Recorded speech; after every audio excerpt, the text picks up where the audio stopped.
Hello students, तो class third में देखिए पार्ट 11 चल रहा है बच्चों हमारा।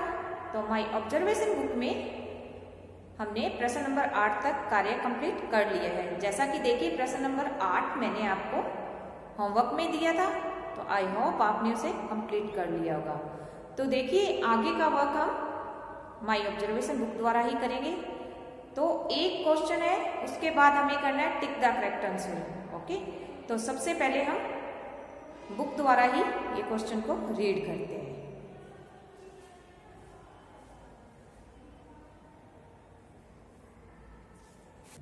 ये देखिए बच्चों, आपकी माय ऑब्जर्वेशन बुक है और हम पार्ट 11 कर रहे हैं। पार्ट 11 का क्या नाम है? जादुई कुएं। तो देखिए, जैसा कि हमने प्रश्न नंबर 8 तक कार्य कर लिया है, ये मैंने आपको होमवर्क में दिया था। तो आगे आज का वर्क स्टार्ट करते हैं। राजा का आदेश मिलने पर गृह मंत्री की जगह आप होते तो क्या करते? लिखिए और कक्षा में बताइए। इसमें क्या पूछा गया है कि राजा का आदेश मिलने पर गृह मंत्री की जगह अगर आप होते तो आप क्या करते? तो क्या लिखेंगे आप? तो इसमें आप क्या लिखेंगे बताइए। तो सोचिए जरा, आप क्या लिखोगे। वैसे आपको मैं ये होमवर्क में दे रही हूँ। ओके, थोड़ा सा इसका उत्तर मैं आपको समझा देती हूँ कि अगर राजा का आदेश मिलने पर गृह मंत्री की जगह अगर मैं होती तो क्या करती? तो क्या करना चाहिए हमें? तो मैं राज्य में लोगों की जरूरत के हिसाब से कुएं बनवाती ताकि सभी को पानी पर्याप्त मात्रा में उपलब्ध हो सके। यही होता ना। तो राजा ने क्या आदेश दिया था? कुएं बनवाने का। तो आप क्या करोगे, क्या लिखोगे? सोचिए। तो मैंने तो अपना उत्तर यहाँ पे बता दिया है, मैंने अपने विचार यहाँ पे आपको बताए हैं। एक बार फिर से सुनिए आप। अगर मैं गृह मंत्री की जगह होती तो राज्य में लोगों की जरूरत के हिसाब से कुएं बनवाती। और क्यों करती ऐसा? ताकि सभी को पर्याप्त मात्रा में पानी उपलब्ध हो सके। कुएं किस काम आते हैं? पानी के लिए। तो इसीलिए मैंने अपने विचार दिए हैं। आप इसे होमवर्क में जरूर कीजिए, प्रश्न नंबर 8 और प्रश्न नंबर 9। आगे देखिए क्या करना है आपको। उचित विकल्प पर सही का चिन्ह लगाएं। आसमान में अनेक तारे हैं लेकिन चांद है। चांद ही है। एक, अनेक, कई। आसमान में तारे तो अनेक हैं। क्या बताया गया? तारे अनेक है। चांद कितने होते हैं आसमान में? एक। आसमान में अनेक तारे हैं लेकिन चांद एक ही है। तो हम एक पर ही सही का निशान लगाएंगे। ठीक है। सूरज को भी कहते हैं। तो देखिए क्या क्या कहते हैं सूरज को? चांद कहते हैं। सूर्य, ग्रह। तो क्या कहा जाता है सूरज को? सूरज का पर्यायवाची क्या होगा, यानी अन्य नाम क्या है सूरज का? सूर्य। तो सूर्य पे हमने सही का चिन्ह लगा दिया। निम्न में से कौन सा शब्द पेड़ का पर्यायवाची है? इसमें पूछा है पेड़ का पर्यायवाची है। तो पेड़ का देखिए तरु, टहनी, कली। तो पहले ये आ चुका है। पेड़ का पर्यायवाची क्या होता है? तरु।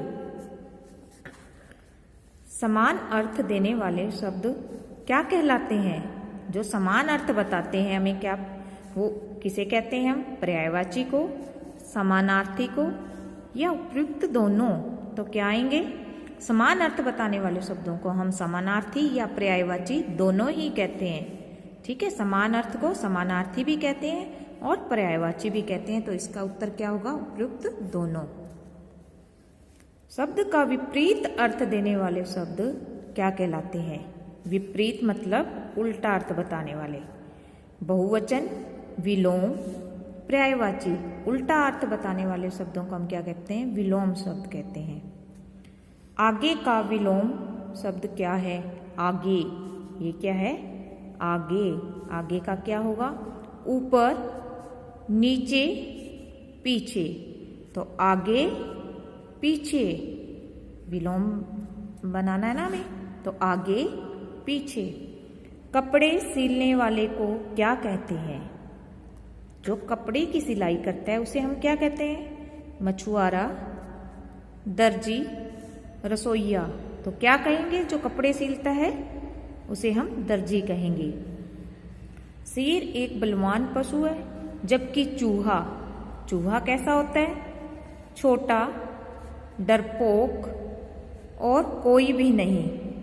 तो बलवान का क्या होगा? डरपोक। बलवान बताया गया शेर को, तो यहाँ पे चूहा क्या है? डरपोक। रात का पर्यायवाची शब्द क्या है? दिन, दैनिक, रात्रि। तो क्या होगा?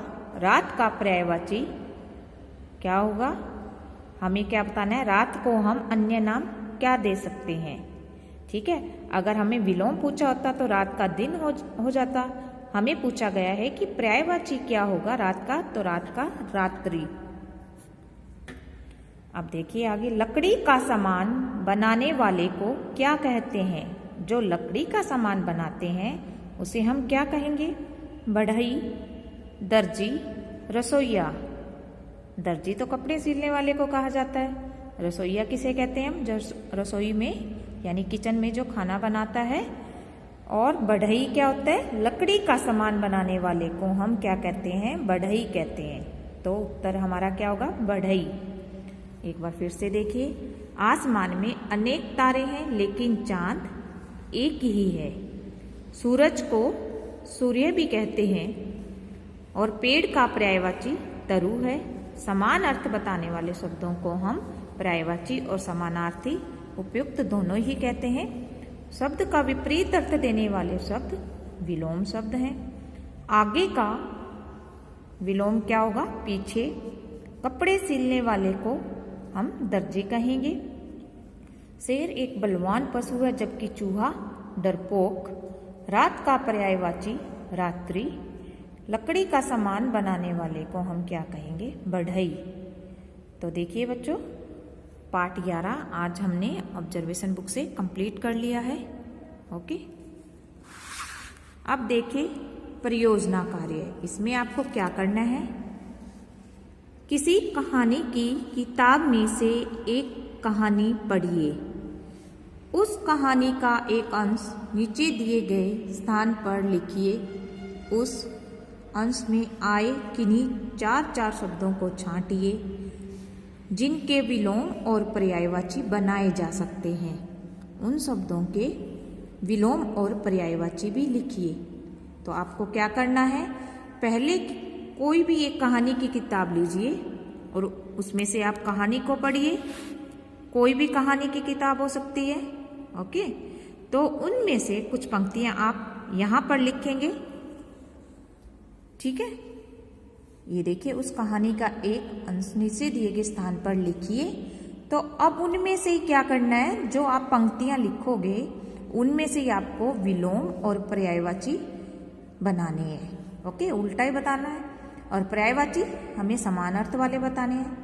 राजा ने अपनी प्रजा के लिए पानी उपलब्ध करवाना चाहा। जैसे पानी आ गया, पानी के लिए आप क्या लिखेंगे? जल, वारी। तो ऐसे ही आप कोई भी कहानी पढ़िए और उनकी कुछ पंक्तियां यहाँ पर इन पंक्तियों में लिखिए और उनमें से आपको विलोम और पर्यायवाची शब्दों को क्या करना है? छांटना है। और फिर छांट कर आप लास्ट की 2-3 पंक्तियों में विलोम और पर्यायवाची लिख दीजिए। ओके, तो ये आपको जरूर करना है। ओके बच्चों, जैसा कि देखिए पाठ हमारा 11 कंप्लीट हो चुका है। एक बार देख लीजिए। अब हम रिवाइज करते हैं थोड़ा सा। महाराज ने किस बात पर विश्वास नहीं किया? कुएं चोरी होने की बात पर महाराज ने विश्वास नहीं किया। महाराज ने कुएं बनवाने का आदेश क्यों दिया? क्योंकि नगर के आसपास तथा नगर में बहुत कम कुएं थे।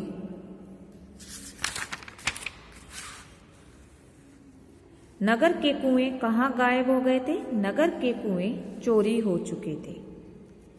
उपयुक्त अंश किस पाठ से लिया गया? जादुई कुएं।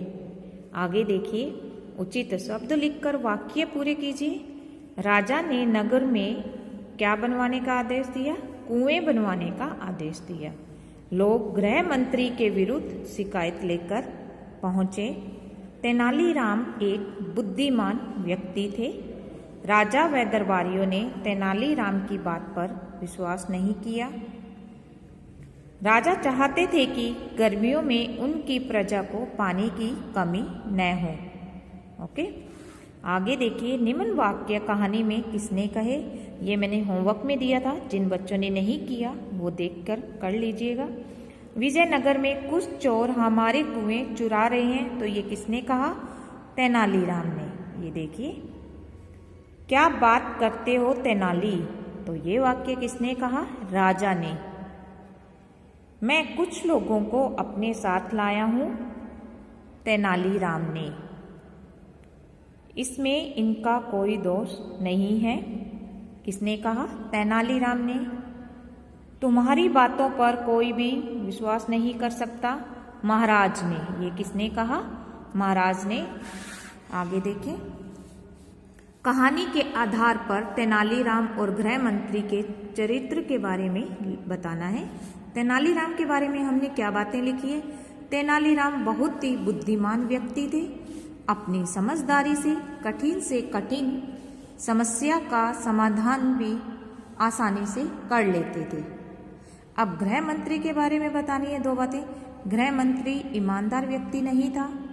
वह कुएं बनवाने के लिए दिए गए धन से बहुत कम कुएं बनवाता है और बाकी सारा धन अपने पास रख लेता है।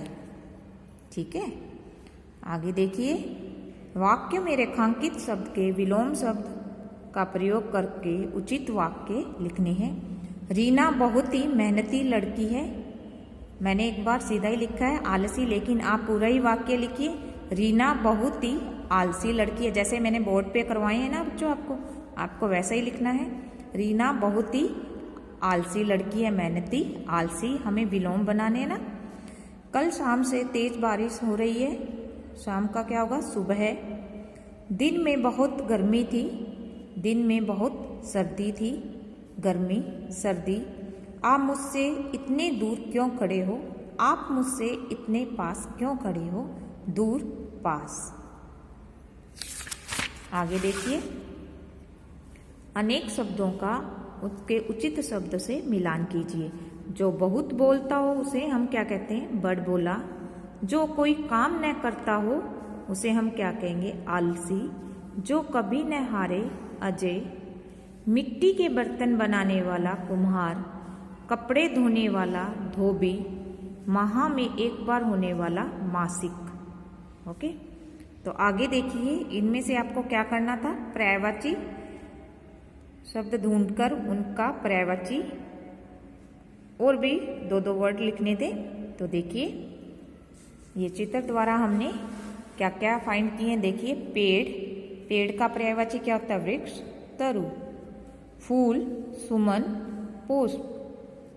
पक्षी, पंछी, खग। सूरज, सूर्य, दिनकर। पानी, जल, वारी। तो देखिए, आज मैंने फिर से थोड़ा सा ये आपको समझा दिया है प्रश्न नंबर 7 तक, और प्रश्न नंबर 8 और 9 आपको क्या करना है? होमवर्क में करना है। ठीक है ना बच्चों? तो देखिए, आज हमने पाठ 11 तक वर्क कंप्लीट कर लिया है। तो आपको माई ऑब्जर्वेशन बुक में और डिस्कवरिंग बुक में पाठ 11 तक अपना का वर्क कंप्लीट करना है। ओके।